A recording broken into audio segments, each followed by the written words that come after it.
बिस्मिल्लाहिर्रहमानिर्रहीम। अस्सलाम वालेकुम। आज मैं हाज़िर हुई हूँ बहुत ही क्विक ब्रेकफास्ट की रेसिपी लेकर।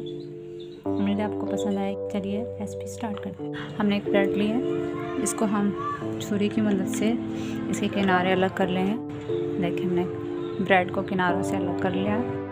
हमने एक प्याली में 2 ज़्यादा अंडे लिए। इसमें हम डालेंगे 2 चम्मच प्याज, 2 चम्मच चॉप टमाटर, हाफ टी स्पून कटी हुई हरी मिर्च, 1 चम्मच हरा धनिया, 2 चुटकी काली और ये थोड़ा सा नमक। अच्छे से मिक्स कर लें।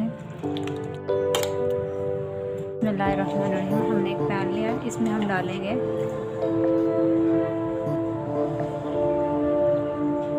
1 टेबल स्पून ऑयल का ऑमलेट का मिक्सचर ये ऐड करेंगे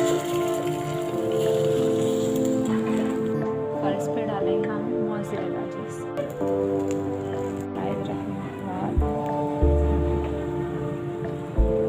आज को बिल्कुल रो रखें। मैंने से पलट लिया था, देखिए माशाल्लाह कितना अच्छा कलर आया दोनों तरफ से। माशाल्लाह देखें 10 मिनट में कितना अच्छा ब्रेकफास्ट तैयार हुआ है।